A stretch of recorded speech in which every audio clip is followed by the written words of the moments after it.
สวัสดีครับทุกคนยินดีต้อนรับเข้าสู่ช่องแอมเปอร์เหมือนเดิมนะฮะวันนี้ผมจะพาทุกคนไปบุกตะลุย4ดันเจียนของโคโนโอเดซี่ครับที่ทุกคนเรียกกันว่าโครโนเกตนั่นเองฮะโครโนเกตนะฮะต้องบอกว่ามันคือดันเจียนโซโล่นะไม่มีเพื่อนที่จะสามารถช่วยเราได้นะครับซึ่งเป็นดันเจียนที่อยู่ในเควสเนื้อเรื่องหลักคลิปนี้ผมจะรวมทุกอย่างไว้นะครับทั้งเทคนิคการเตรียมตัวต่างๆนะฮะเล่าให้ฟังแบบเข้าใจง่ายๆแล้วก็ดูแล้วสามารถไปลุยเองได้แบบผ่านชัวร์ๆตอนนี้เปิดออกมามีประมาณ4ดันอนาคตเกตอาจจะมากกว่านี้ก็ได้นะครับแต่เดี๋ยวก่อนครับก่อนที่เราจะไปถึงบอสแต่ตัวฮะอยากให้ทุกคนหายใจเข้าลึกๆเพราะว่าการเดินเควสนะค่อนข้างจะยากและก็เหนื่อยนิดนึงนะครับซึ่งมือใหม่อาจจะเดินเควสแบบค่อนข้างช้ามัวแต่หาตำแหน่งเพราะว่าแต่เกมคุณมีมินิแมปไหมผมนี่หลงเป็นชั่วโมงเลยสำหรับมือใหม่ทุกคนครับผมเคยทำคลิปสำหรับคู่มือในการเล่นสามารถไปย้อนชมดูได้แต่คลิปนี้เราจะมาโฟกัสเกี่ยวกับดันเจียนเป็นหลักโคโรเกตนินไปไหนโอเคเรามาเริ่มกันที่โครโนเกตแรกกันก่อนดีกว่าครับตัวบอสจะอยู่ด้านล่างถ้ำใต้น้ำตกนะครับสำหรับโครโนเกตแรกครับเงื่อนไขที่ผมแนะนำนะครับสำหรับคนที่จะเข้าไปไม่ว่าจะเป็นสายประชิดหรือสายตีไกลนะครับอย่างน้อยคุณจะต้องมีการเก็บเลเวลของอาวุธทั้ง2ข้างนะครับให้ได้ประมาณเลเวล5ถึงเลเวล6แล้วค่อยเข้าไปนะครับโดยบอสตัวแรกครับ Thousandfall Piercer นะครับหน้าตามันก็จะเหมือนแบบโครงกระดูกนิดนึงความน่ากลัวของบอสตัวนี้นะฮะก็จะมีอยู่ทั้งหมด2สกิลให้เราระวังไว้นะครับสกิลแรกก็เป็นการสปินเข้ามาแทงแล้วก็สกิลที่2เป็นสปินเข้ามากระโดดฟาดเทคนิคง่ายๆของบอสตัวนี้ครับนั่นคือการไม่อยู่ด้านหน้าของบอสนะครับพยายามหลบไปด้านหลังอีก1เทคนิคก็คือการแดชนะครับเมื่อบอสทำการสปินมาครับให้เราเตรียมตัวที่จะกดแดชนะครับออกไปประมาณ2จังหวะนะครับเพื่อเข้าสู่จุดที่ปลอดภัยแล้วก็สามารถอ้อมมาทำดาเมจบอสได้นะครับและมีเวลาให้เราได้บิวดาเมจอยู่พักหนึ่งเลยนะครับใครที่เล่นตีไกลฮะต้องบอกว่าเกรดแรกนี้เป็นสนามซ้อมดีๆนี่เองแต่สำหรับสายประชิดคือด่านทดสอบหัวใจจริงๆครับความยากของบอสตัวนี้ผมให้ประมาณ2ดาวแล้วกันครับบอสตัวถัดไปครับตัวที่2นะฮะชื่อ Earthbreaker นะฮะอยู่บริเวณด้านล่างของแมปนะครับใกล้ๆกับเมืองโบราณเวสเทิร์นนะครับซึ่งบอสตัวนี้ครับเงื่อนไขที่ผมแนะนำนะฮะอย่างน้อยคุณจะต้องมีของเขียวใส่ทั้งตัวแล้วนะแล้วก็เก็บเลเวลสกิลให้ได้เลเวล9ถึงเลเวล10ทั้ง2ข้างเช่นกันนะครับบอสตัวนี้ครับก็จะมี CC นะครับระหว่างทางก่อนจะถึงตัวบอสนะครับไม่ว่าจะเป็นไฟพ่นออกมาหรือจะเป็นลูกแก้วแล้วก็มีเลเซอร์ของบอสนะครับ3สกิลนี้ให้ระวังเทคนิคง่ายๆในการเจอบอสตัวนี้ครับพยายามอย่าอยู่ใต้ขาของมันนะครับให้พยายามแดชหาพื้นที่ว่างเพราะตัวบอสนะฮะจะใช้การกระทืบเท้านะครับประมาณ3ครั้งแล้วก็จะมีการหยุดให้เราทำการปลดล็อกคันโยกนะครับทั้ง2ข้างก่อนนะครับหลังจากนั้นเราจะมีเวลาทำดาเมจสักพักหนึ่งนะครับก่อนที่บอสจะทำการปล่อยพิษลงมานะฮะเมื่อตัวหนังสือแจ้งเตือนขึ้นมาครับให้เรารีบวิ่งหนีนะครับให้ย้อนกลับมาต้นทางเพื่อที่จะรอพิษของบอสนะครับระเหยแล้วบอสก็จะกลับเข้าสู่สภาวะปกติเหมือนตอนแรกที่เราเดินไปหาบอสเลยครับก็จะวน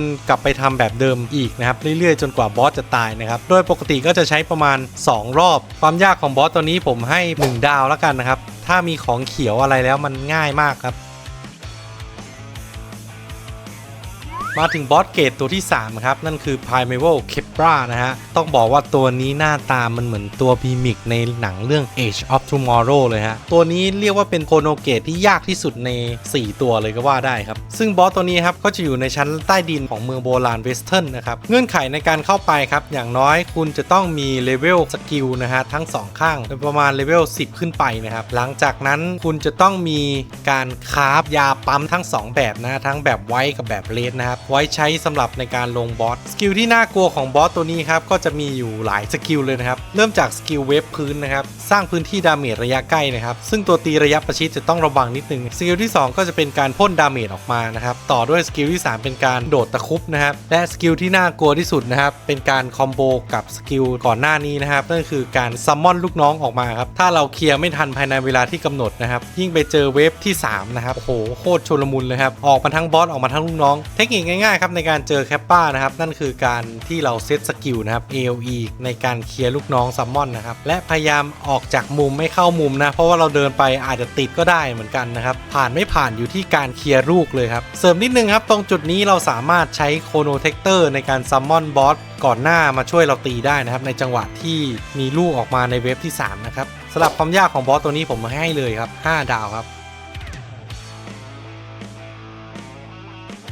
และก็มาถึงตัวสุดท้ายของโคโนเกตนะฮะนั่นคือตัว Arsenalis นะครับซึ่งบอสตัวนี้ต้องบอกว่าเป็นตัวที่มีลูกเล่นเยอะมากครับหน้าตามันเหมือนตัว Destroyer ของทอภาคแรกปะเหมือนเลยนะฮะเงื่อนไขการเจอกับบอสตัวนี้นะฮะนั่นก็คือ 1 เราจะต้องมีเลเวล 15 ขึ้นไปนะครับและจะต้องใส่ของฟ้าซึ่งถ้าเราใส่ยังไงก็ผ่านครับง่ายมากๆครับมาดูในส่วนของสกิลของบอสตัวนี้เขาจะมีแพทเทิร์นในการโจมตีอยู่ครับไม่ว่าจะเป็นใช้ธนูใช้ดาบแล้วก็ลอยขึ้นไปอะไรเงี้ยแพทเทิร์นมันมีอยู่ไม่กี่อย่างฮะเทคนิคง่ายๆนะครับนั่นก็คืออย่าอยู่ใกล้บอสเกินไปครับพยายามให้อยู่หลังบอสจำจังหวะแพทเทิร์นของมันไว้นะฮะเพราะว่าหลังจากที่บอสใส่สกิลแพทเทิร์นแรกเสร็จมันก็จะมีช่วงสร้างดาเมจจังหวะนั้นได้นะครับถ้าเทียบกับบอสตัวที่3ตัวนี้มันไม่ค่อยโหดเท่ากับตัวที่3นะครับมันจะมีจังหวะให้เราได้โจมตีฟรีๆอยู่เยอะมากเลยครับความยากของตัวนี้ผมให้ประมาณสัก3 ดาวแล้วกันนะครับไม่ยากเกินไปไม่ง่ายเกินไปนะครับโคโนเกตก็เป็นอีกหนึ่งคอนเทนต์นะครับที่ผมชอบมากเลยนะครับสนุกด้วยนะครับทั้งความโหดความบู๊หรือแม้แต่ความงงใน